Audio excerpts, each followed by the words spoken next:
Hello and welcome to another episode of the Fully Charged Plus podcast.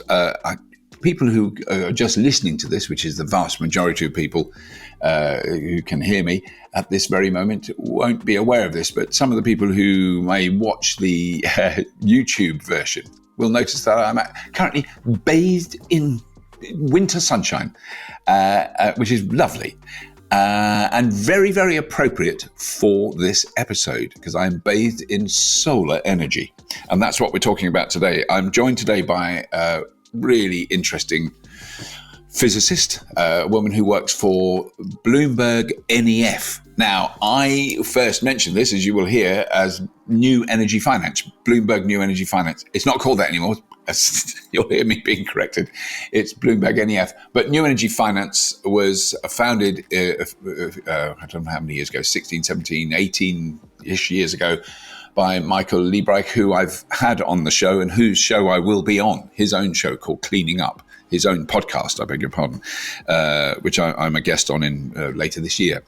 And it was basically to study the economics and the costs and the benefits of renewable energy, and it's become a kind of leading source of information on that topic. And that's kind of the broadest sense that we're talking about is about solar panels and solar energy around the world. And there's some jaw-dropping facts that Jenny will tell you about, which it was an amazing conversation. She's a really good source of information, and she makes me laugh. So I really enjoyed talking to her. It was great fun. Before we start, there are a couple of things I do want to say, which are just, you've heard me say them before on this show, but I think it's important. So our live shows, I just can't. I mean, yes, it makes sense me telling you about them. It's publicity.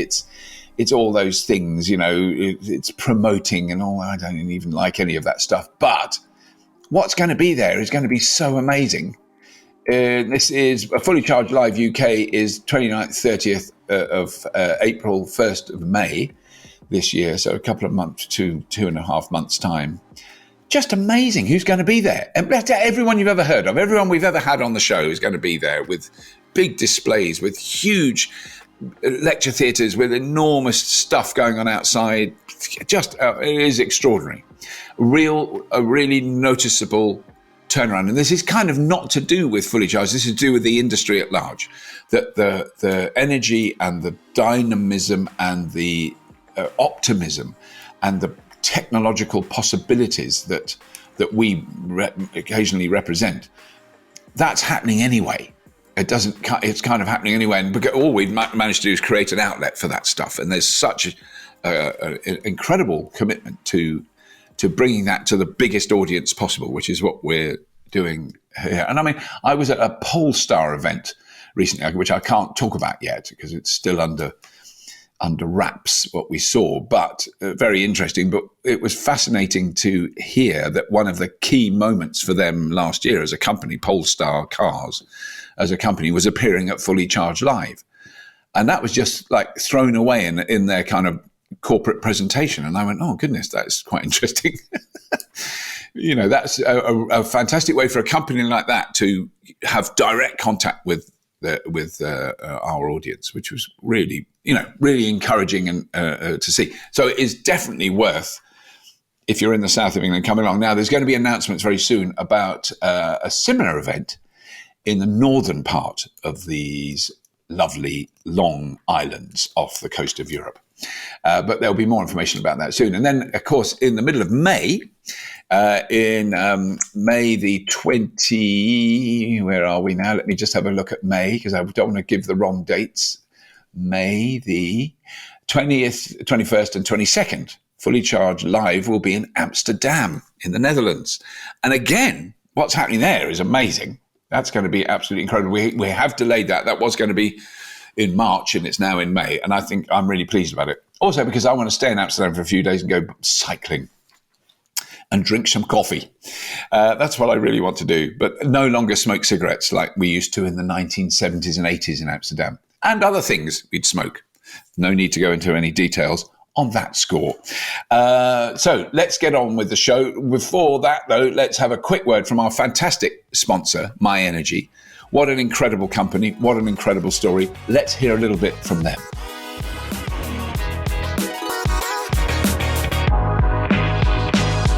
My Energy is putting the I back into British innovation. My Energy is putting the I back into inventing the future. My Energy is putting the I back into inspiring a nation. Recharging the world with green, smart energy. Charge your EV with your PV and more. Visit myenergy.com and help to spark the green revolution. My Energy, driving the charge to a greener future. So, Jenny, thank you so much for diving in and joining us on the Fully Charged Plus podcast. Really, I am a fan of Bloomberg New Energy Finance. In fact, I think I can say a casual friend of the founder of Michael. Yes, I have to tell you, it's Bloomberg NEF now. That's you just call it NEF. We do. We don't call ourselves New Energy Finance anymore Right. because people always thought we were going to invest in things. So it's officially Bloomberg NEF. I see. Oh, right. Okay. Sorry. That's a good start. Please correct me constantly because you will need to.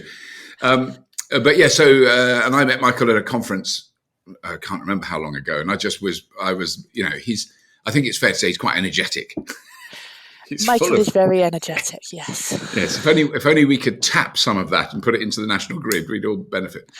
But can you explain, just for the people who're not aware of it, what Bloomberg NEF is?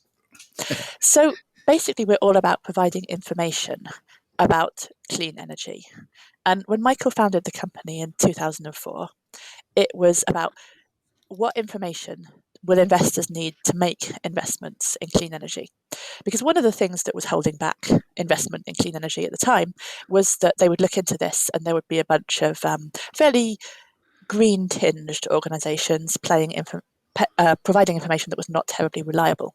So Michael Liebreich said there is a business opportunity in collecting proper data on money, on flows, on costs, on demand and supply. And we've built the company around that. And we provide information to banks and governments and financial institutions and the corporates that are making wind turbines, building solar projects, doing the actual work on the ground. Yeah, because I think this is why it's so critically important that I'm of a generation considerably older than you that can remember the early, very, very early days of what was often called alternative technology or low impact technology. I'm talking in the 1970s, and I'm talking gentlemen and ladies with very long hair. Exactly. And in effect, that's where the industry that we now know was in effect born in those times, and it was very, very amateurish, haphazard, unstructured. The early wind turbines I saw were piles of wood with some big nails holding up, like the TV show I used to do, Scrap Heap Challenge. It looked a bit like that. It was very much botched together, and it's turned into this enormously sophisticated, well-financed, transparent industry what I want to say is, back in the 70s, I wasn't convinced that it would work. I think that's the key message, because it looked so, if you looked then at a massive coal burning power plant that generated enough electricity for London, and you looked at a hippie bloke with a windmill in Norfolk, you didn't hold out much hope for the hippie bloke. I think that's the gist of it then, and it's changed. No, it's astonishing how renewable energy has stopped being alternative and become real. I mean, in 2006, Michael Liebreich said, "Jenny, we need someone to specialise in solar. You studied physics. Why don't you do it?"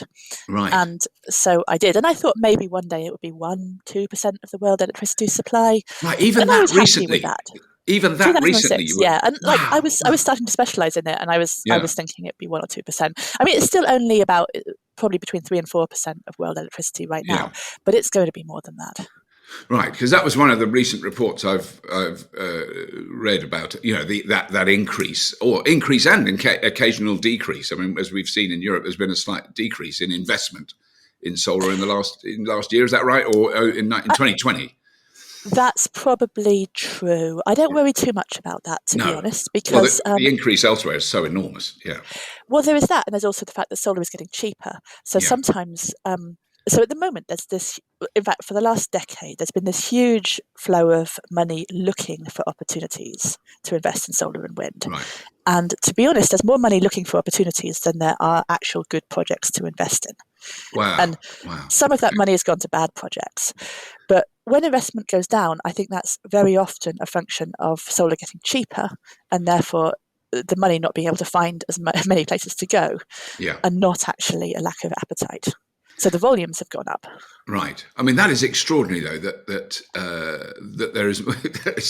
It just sounds weird that there's more money than there are projects. I mean, if you come up with a very good project that has a genuinely well-grounded financial basis, it's not that hard to raise the money then to install that project. Oh no! In fact, if you've got a kind of dodgy project, you can probably raise the money. Say hint to all our listeners: set up a dodgy project. No, don't. Don't set up a dodgy project. No. Everyone. But I mean, so can you give some sort of figures around the cost reduction? I mean, I'll just give a very quick example. I've had solar panels on my house for, I think, 15 years. And the first ones I put up, I think the installation cost around £12,500 to put on. It was 14 panels and an inverter. And it was 2.7 kilowatt peak, roughly. Well, that's tiny. It's tiny. I know that's tiny. That's just on my house. But then I replaced it 5 years ago for £3,000 for 5.5 kilowatts peak. So that I noticed a really noticeable, massive reduction in cost just of the panels. I mean, the rest of the installation, was roughly the same. Absolutely. So panels are usually priced per watt, which is for generation capacity. And just in terms of what they cost from buying in the factory gate, back in 2008, which was probably about when your system was installed, they were about $4 per watt. Right. Today, they would be about 29 cents per watt. Wow, that's quite a big drop. Yeah. The people I talk to are complaining really badly that 29 cents is high. Right. Because in 2020, during the pandemic, they hit 19 cents briefly. Right, I see. Yeah, so the price has gone back up. The price has actually gone back up. And because I mean, one of the things that we discuss in huge depth and complexity on the Fully Charged show is materials that go into batteries. So it's a very contentious argument, and it's used very often as an argument against the electrification of transport. But the materials in solar panels don't seem to get quite the same. They don't seem to cause the same level of anxiety. And also the recycling of solar panels. I mean, that's two aspects. When we're going off on a slight tangent, I think while we're there, let's go off on a tangent. Yes. Let's talk about the materials that go into solar panels. Yeah. So a big reason why it's less contentious for solar is that the main materials going into solar panels are actually silicon and glass. Right. And most of those are derived from sand. Yeah. There is not a shortage of sand in the world. No. Now, there is silver in solar panels as well. And in fact, the solar industry represents roughly 10% of world silver demand. Wow, so that's significant. Quite chunky. Yeah. But in general, the limit to how much you can increase production of solar panels is largely just how many factories you have to process the sand into particularly refined silicon. Right. It's also recycling. So recycling of solar panels isn't a big thing yet, for the simple reason that most of the solar panels that have ever been put up are still there. They're still there and still working. Your system is actually a real exception in that you've actually replaced it. Well, but also the panels have gone on to a second life. They've not been, they're not in landfill. Okay, that's cool. Yeah.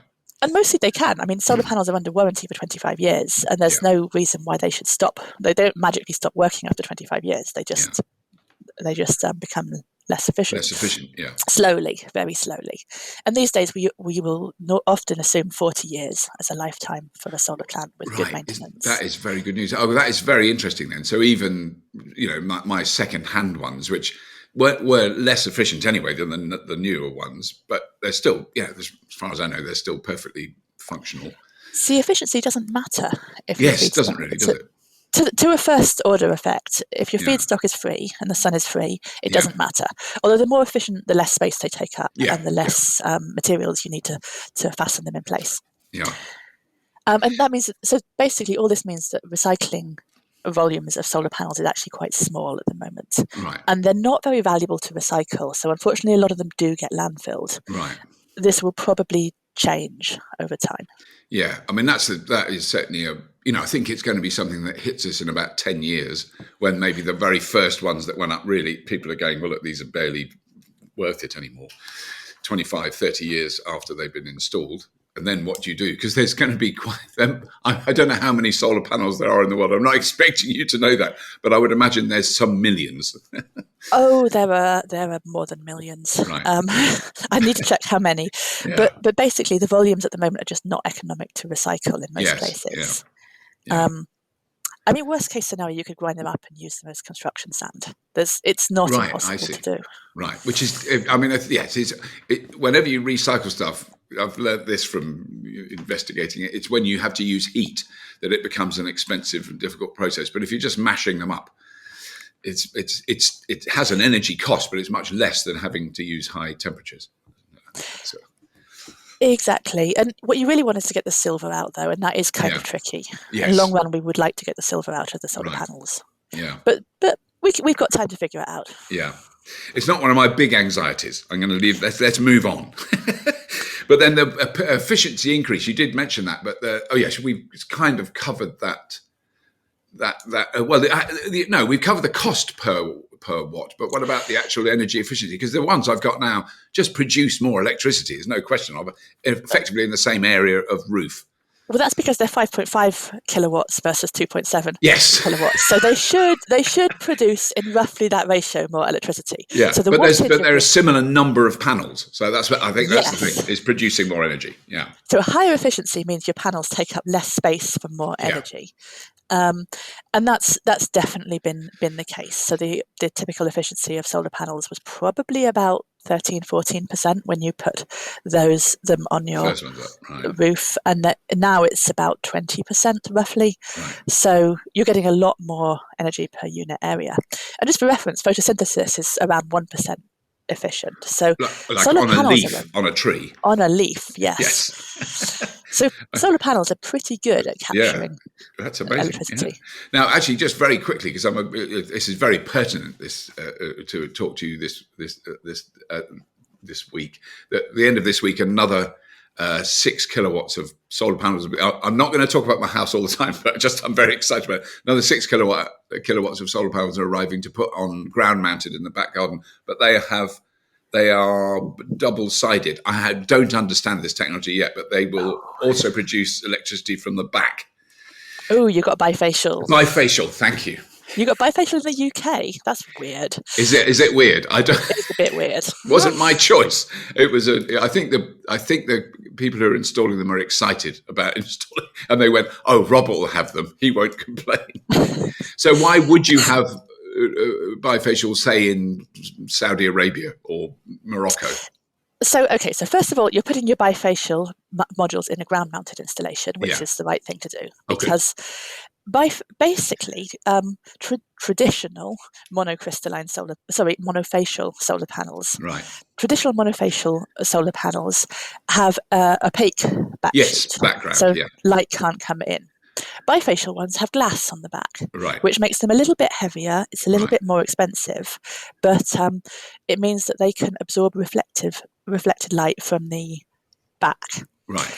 So although the wattage is still based on the front side capacity, you actually get somewhere between 5 and 10% more electricity generation usually, especially if they're on a shiny surface. Right. So what I basically need to do is, the fact that they're being installed on a hill where we don't have to put any concrete, but what I really should do is lay a load of concrete, paint it white.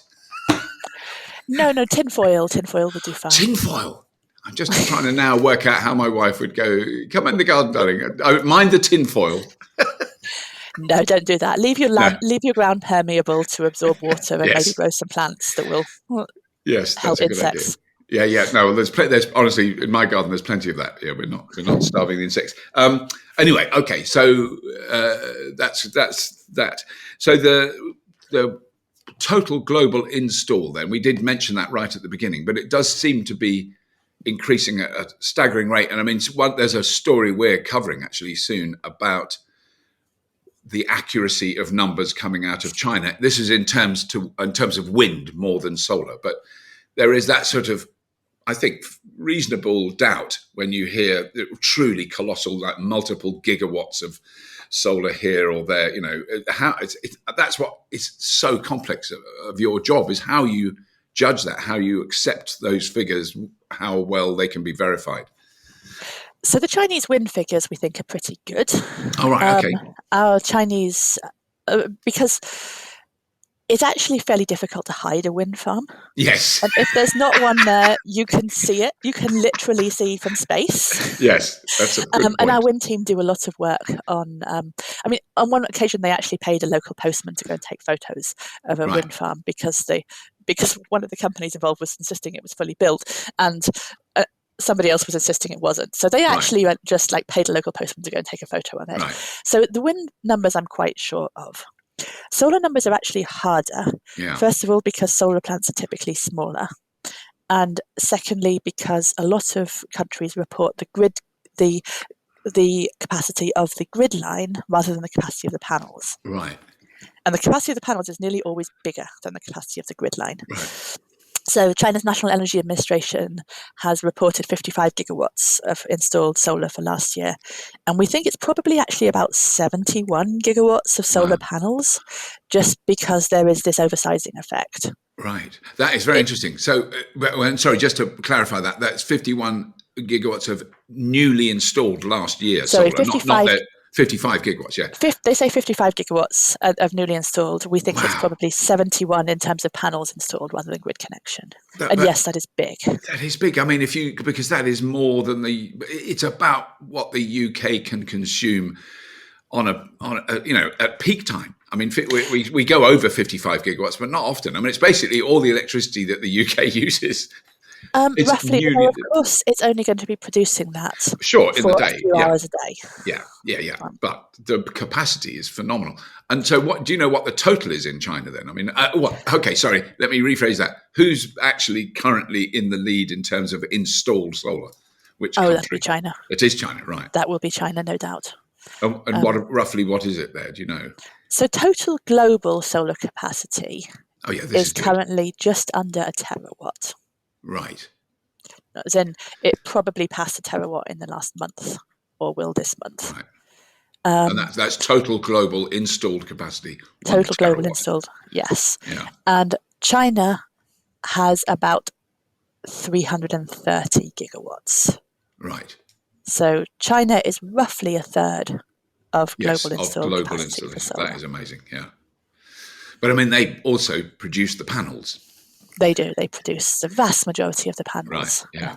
Because my old ones were German. My new ones are Chinese. That's all I know about them. So, yeah.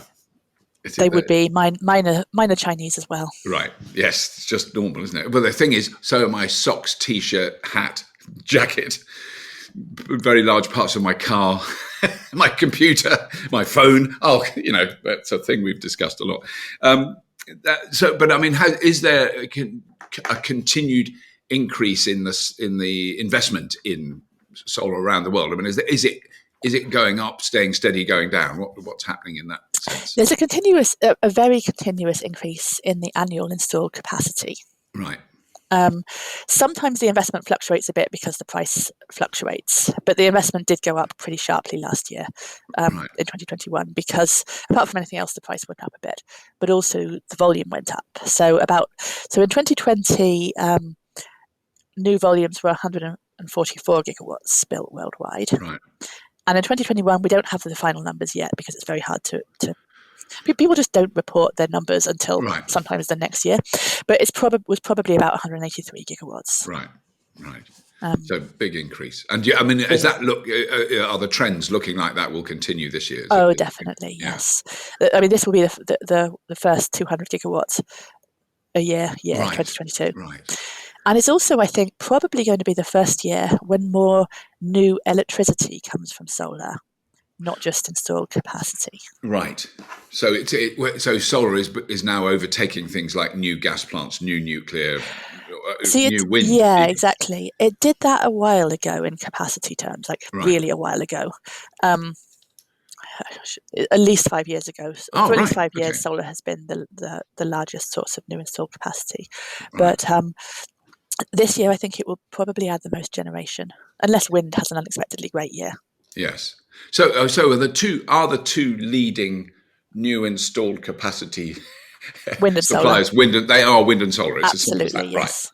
Right. It is really interesting. I mean, and it's interesting from the point of view of, you're very privileged not to see my Twitter stream because it's very much about, obviously it's always the answer is hydrogen or the answer is new nuclear. That's the most common thing I hear. That's a critique of, and what's I think interesting is it's not the answer is new gas or the answer is more coal. No one said, I don't hear that at all, but it is nuclear and hydrogen. And I don't know what hydrogen even means in this context, but people will still use it. So personally, I would build both new nuclear and hydrogen. Yes. Because I think that we need new nuclear, because I think we need everything that we've got against the climate challenge. Yeah. Even the rates of growth that we see for solar and wind are not enough to have us on a path to net zero by 2050. Yeah. And also in places like Europe, particularly Europe rather than the US, where northern climates, we get weeks in winter where there is no wind and no sun, and we need the electricity, particularly if we electrify heat.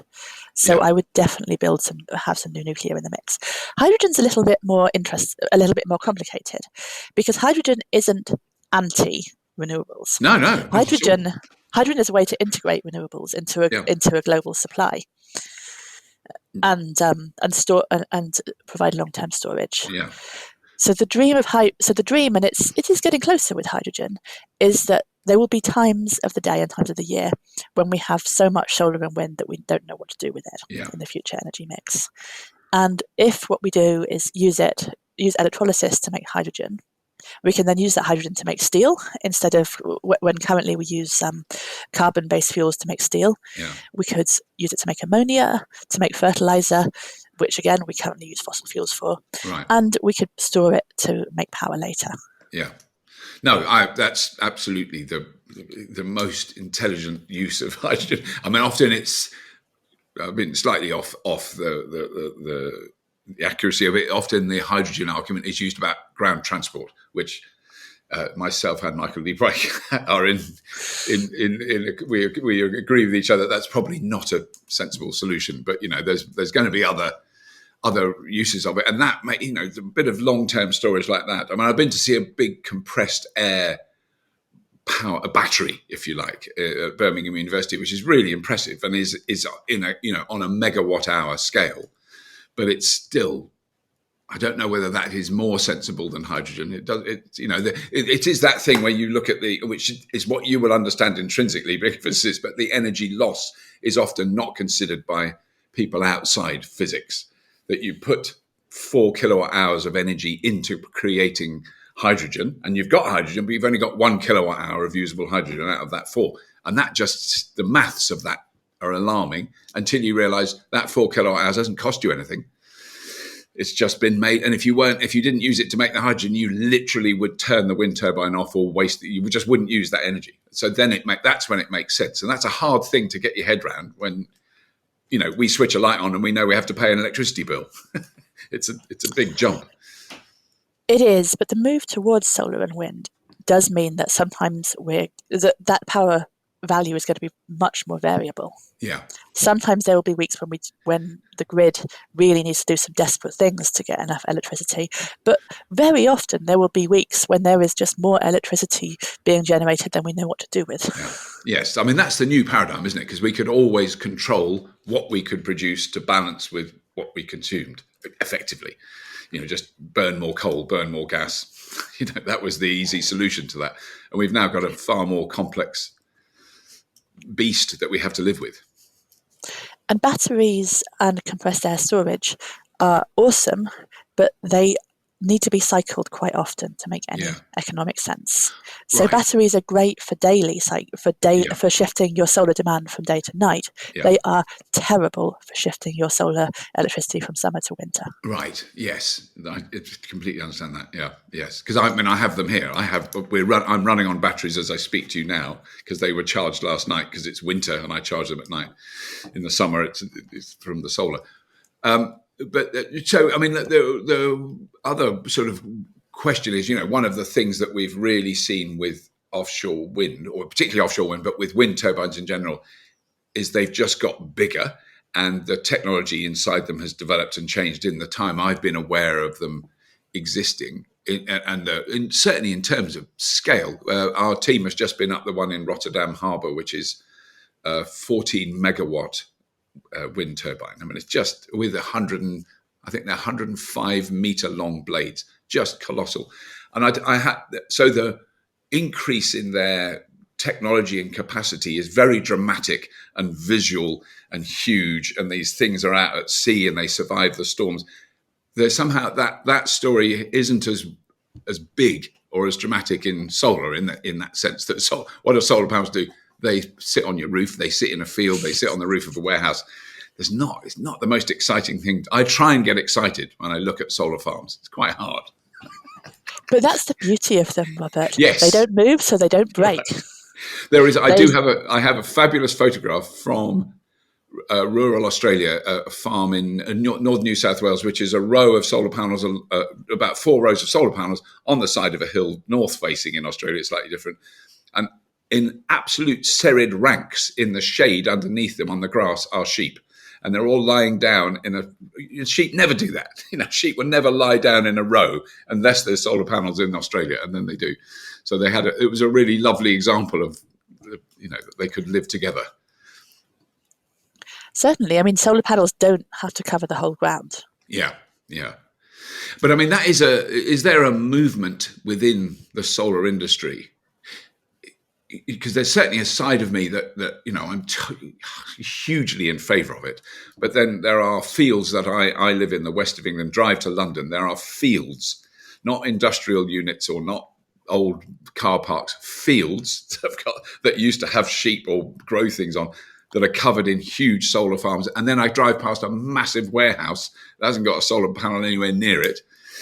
And also I'm driving on a dual carriageway that could have barriers either side that held the sound in, stopped affecting the local neighbourhood, and had solar on both sides or down the middle centre. There are places we could put solar on a huge scale that would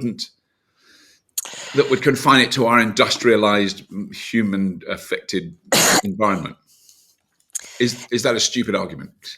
No, I don't think so. I think a lot of the solar panels mounted on good agricultural land, particularly in the UK and Germany, are probably a function of slightly misaligned subsidies.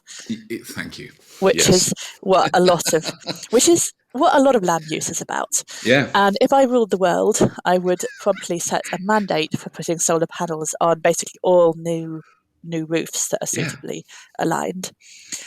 There's also a lot. Of course, the reason why ground-mounted solar is so popular is it's just a lot easier. Yeah. No, it's not cheap. Sorry, you said cheap. Yes. Oh, sorry. It's just a lot easier to build because you've got all this money that's looking for big projects to put money in. And putting panels along a motorway, it's not a big project. It's you can invest maximum 10 million to put panels along a whole motorway. That's barely worth getting out of bed for if you're a big bank. Right. So you tend to look for places where you can get big plots of land, and that's why they tend to get built on fields. Right. I think that we should be putting solar on every surface that needs to be impermeable and open to the sky. Yeah. That isn't shaded. And I think we probably will. Yes. At the same time, the actual amount of land used by solar panels globally is not big. And even if we do end up supplying 50% of our electricity from solar, it's not going to be that big an issue. Yeah. That's good to put it in context. And it's also, it is that my first visit to Morocco, which was about 7 or 8 years ago, and there was talk then of Morocco being the Saudi Arabia of solar. I think that was a topic that had been discussed. And certainly the Moroccan government and the Moroccan royal family are very keen on it. But, and when you're there, you go, oh, my God, there's really plenty of room here to put a lot of solar and really not affect anything than maybe a desert rabbit or something, just and a massive area of very, very sunny, dry, cloudless land. But then it's transporting that electricity. I mean, is that a topic you've ever covered? That whole notion of transporting that electricity into the European grid. Yes, I honestly think it's a bit of a pipe dream. Right. Okay. Because partly Morocco needs its own electricity. The first thing Morocco is doing with the solar it's building is using it in Morocco, which makes perfect sense. Yes. There are places where interconnectors are being put in to join local bits. The good thing about a big grid is that you don't need to build it all at once. You can connect one bit, then you can connect another, and you can build it up slowly. And that's probably part of the answer. But also, grids are not that great. You need a really big power line. Yeah. Really big. And if it's only going to be used for 4 hours a day, that may not be the most economical way to do it. Which is why Morocco may end up making hydrogen, may end up just making local electricity. Right. So, and then you would export the hydrogen as a fuel. You wouldn't export the steel that you made from the hydrogen. Or the steel you made from the hydrogen, yes. Or the ammonia or the fertilizer you made from the ammonia you made from the hydrogen. Yeah. Because that was actually something I remember seeing many years ago. Was I think he was a Dutch guy who did a solar sinter. I've remembered what it was called. So he was producing glass in the Sahara Desert in Morocco with a series of Fresnel lenses that went down and down and down and down. So just like when you're a kid and you set fire to, not that you would ever injure an ant, but you might have done that as an annoying little boy with a magnifying glass. But this was on a bigger scale. He produced glass bowls. He used a 3D printing software to move a box of sand around. It melted the sand into glass. He didn't burn anything to do it. And it was a real inspiration for my imagination to set up fully charged. It was, how do we do things that we do now that we need without burning anything to do it? And that was such an extreme, crazy, ridiculous notion. But he had come up with plans to produce a factory that used the similar things to make steel and to make glass. I don't think it's going to happen in my lifetime. I'll say that. But no, that sounds like very much a cottage industry. But a very cool one. I loved it. But I suppose that would lead on to: are there any developments that you're seeing? This is what I was trying to get to with the wind farm, with the wind analogy, of new technologies that are coming out in the field of solar that are kind of transformative. I've seen one thing where there was a load of it was like a solar panel, but a load of lenses in front of it, and the lenses focused the light onto one very small. Well, that sounds like a waste of time. Yeah. No. And I will admit that I saw this about 8 or 9 years ago, and I've never seen it since. So it's never been repeated. No, so that was an idea called concentrated. Thank you, concentrated. Yeah, and it seemed cute because at the time solar cells were expensive, right, and mirrors and lenses were cheaper. Yeah. But now solar cells are not really expensive anymore. Yeah. And the thing with those is that you had to focus them precisely, otherwise they were basically useless. You focus them on the wrong place and they're just going to burn through something. So you had to turn the panel through. You had to turn the panel, and it needed to be precisely oriented. Yeah. It was a total waste of time. They were a terrible idea, and we've given up. Good. So there's a reason that the standard photovoltaic panel is this super simple glass and semiconductor construction.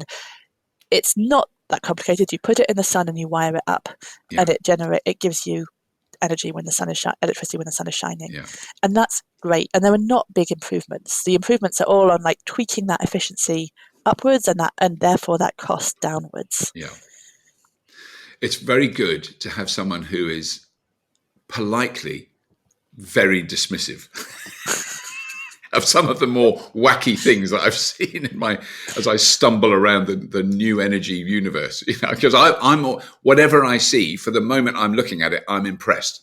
I go, oh my God, that's amazing. And then on reflection, you go, actually, it's ridiculous. So it's very refreshing to have someone just say, no, that's stupid. It doesn't work. That's very... Also, while I'm being rude, it's a Fresnel lens. The dude was called Augustin John Fresnel. Oh, right. Not Fresnel. Fresnel. Thank you. That's so Not good. Fresnel. Because you imagine, there will still be comments because of the gap between me saying Fresnel and Fresnel. Sorry. So we'll still, but it's really good that you've corrected that.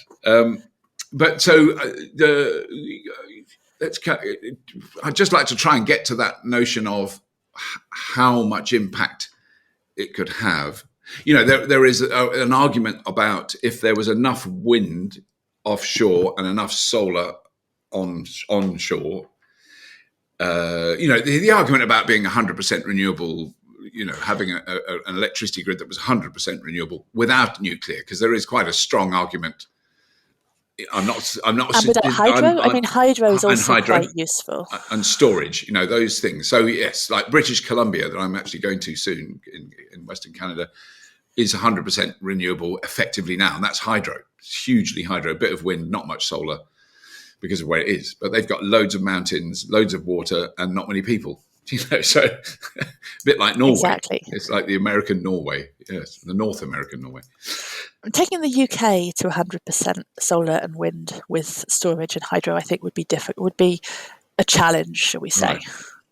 Right. I don't think it's impossible, but it certainly would be a challenge. On the other hand, it's not something we have to solve overnight. We can add more and more solar and wind, particularly wind. I would prefer to add wind in the UK than solar because it's better correlated with when you need power. Yeah. And the offshore stuff has proven beyond question that it is an economically viable model, isn't it? I think that's the thing. When it's not more expensive than gas, even when you put something out in the middle of the North Sea. It is not more expensive than gas. No, the great thing about solar and wind is that they're now pretty much the cheapest two electricity sources worldwide, just in terms of megawatt hour dollars or pounds per megawatt hour delivered. Yeah. And there's an area that I don't want to get into now about why, when we have quite a lot of installed wind in the UK, our energy prices are still going up. But that's a whole other argument. But do you think that, or are the predictions that because of the incredible rise in the gas price, investing in more offshore wind is going to be more attractive because it's going to be very economically viable? Is there an argument there? I think so, but my understanding is that what's holding back offshore wind in the UK is not the economics at all. It's getting the sites and getting the places to build it, getting the grid connection. Just globally, what's holding both solar and wind back is getting sites and grid connections. Right.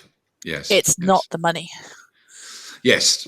That is intriguing, isn't it? Yes. Yeah. And particularly the sites for big plants, because it's a lot of work to find people and persuade them to put solar on their roofs. Yeah. It's a lot less work to find a field and put a bunch of solar panels on it. Right. That makes so much annoying sense. It does, yeah. It's not great. It's why I would put a mandate for rooftop. I'd be like, look, you're building the roof, you've got the scaffolding up, just put the solar on it and yeah. Well, it's just about a peculiarity of the last couple of weeks. All of the episodes we've filmed have been on very large, out-of-town, newly built industrial zones. Which is fantastic because there's new manufacturing going on in the UK, and we're making stuff and it's employing people. There's all pluses, and everywhere I've been, I said, "Is there any solar?" And these are massive buildings. These cover acres. They're not little sheds, and there's no solar on them, and they've only been built in the last 2 years. And you go, what is wrong with them? And they go, well, the roof can't take the thing. Well, build the roof so it can take it. You dumbos, you've only just built it. Build a proper roof. Build a proper roof. And actually, what's the combined weight of 5,000 solar panels? It's not that much spread out over a whole roof. It's not like you're covering it in blocks of lead, is it? For goodness sake. I don't know. Just me having a little rant. And also the buildings we've seen, the new houses we've seen that do have solar built in, they just look better because I've strapped solar panels onto an existing roof, like most of us do, and it isn't a good solution. But if I built this house with the solar built into it, you don't really notice it. Basically, it's just a roof. That's a common thing. I mean, are other European countries mandating that more than the UK? I mean, is it more common now for, say, in Germany, Switzerland, Belgium, to enforce builders to put them in? I think the only place that has an absolute mandate is California. Right. And that's a little bit complicated, but clearly the easiest way to meet the mandate rules is to just put solar on the roof of a new building. Yeah. So far, we don't have that in Europe. Right. Wow. You sort of think it would be a good idea. I think it would be a very good idea. It would basically say, look, if you're going to build a proper roof, then unless you've got a good reason for it, like your house is right in a valley and we'll get 2 hours of sun a year, then a proper roof has solar panels on it. Yes, exactly. Yes, yeah. And I mean, the other last-ish question is that if for some reason, and you'll tell me how stupid I'm being, but allow me to be stupid. If there's 20,000 roofs, 2 million roofs in let's say in the UK for now, and on a sunny day, and they've all got solar, and that solar, and they can't, they're not using it in their house because they're at work, and that solar is going into the grid, because I know that isn't measured. That's just measured as a lowering of demand, isn't it? Isn't that the way it's done? But it's how you could potentially store that electricity in a future world, by splitting water and making hydrogen and storing that. How useful is that electricity when it's not being used in the person's house? Maybe that's the question. Well, first of all, the UK's attitude to monitoring solar is actually quite bad. It's totally possible to monitor the solar properly. Right. So you actually do know how much is being generated and fed into the grid. But it's perfectly useful as long as the grid can actually take it. Yeah. And sometimes that does require you to upgrade the grid locally. So Germany has done a lot of... So basically, Germany started to hit this problem where on a housing estate, everyone goes to work on a sunny day, maybe, and their panels are generating electricity and the houses are not using them. So you did get what they called reverse flows, where electricity was running in a direction the grid never anticipated it to run. So from the housing estate into the grid. But to be honest, Germany just did some upgrades and solved the problem, I think. So now the electricity does get to the offices where people are using it. And at least in principle, you can then turn down the fossil fuel plants and eventually, hopefully, turn them off and store the electricity somewhere as well. And so it's not fundamentally a problem as long as you're willing to do some grid upgrades and have some storage and turn some things down. Yeah. And I mean, certainly from the point of view of any new build, that's now got to be a part of the planning process. You go, how many houses are you building? 3,500. They'll all have solar. Well, we need to, right at the beginning of that process, go, how do you build the grid upgrade? Do we need a substation on the site? Blah, blah, blah, blah, blah. Which we know is happening in one. Is it cheaper to have a battery? Is it cheaper to have a local battery? It might sometimes just have a local battery, and then you've got a resilience provision. Yeah. Yes. I mean, the fundamental thing of this conversation, and it has been very scatty, and please forgive me for that, because it shows my sort of partial knowledge and then occasional huge lack of knowledge in the area. But it must be fascinating for someone in your position is you're not monitoring a dull industry that just plods along. It's incredibly dynamic and constantly changing, and sometimes going horribly wrong and sometimes being an amazing success. I think it can't be a boring job that you've got following. I love my job. It's the best job in the world. Because it must be amazing. Because I did a talk quite a few years ago with I think it was organised by the National Grid. It was a big conference, and I just did a little talk at the end of it with all the grid operators in the UK. And I just said that if I'd been invited to do this 20 years earlier, it would have been the dullest gig I've ever done, because you go along there and then there's people talking about customer satisfaction and, maintaining the balance of the grid. And, because we've got coal and we've got gas and we've got nuclear, it would have just been boring. And what the conversations I had at that place were fascinating to see what the challenges were, how difficult it was going to be, how brilliant it was. It's an incredible it does feel like there's another industrial revolution. Am I being too grandiose? Oh no, it's absolutely a revolution. Great. Because I new keep half industrial expecting revolution. you to say, no, Robert, it's rubbish. It's not at all. No, the But it is, right. net zero revolution is a thing, and we need a net zero revolution because we have to fundamentally, completely rewire the whole way that our civilization works. Yes, we do. I like your succinct, very clear answers. Thank you very much, Jenny. You have been brilliant. You've really expanded my knowledge, and I hope the knowledge of our many listeners. So that's been really good, and all power to you. And I will keep reading stuff you produce on Bloomberg NEF. There you go, I got it right. That was a great pleasure to talk to you, Robert. And thank you. Thank you. All right. Thanks a lot.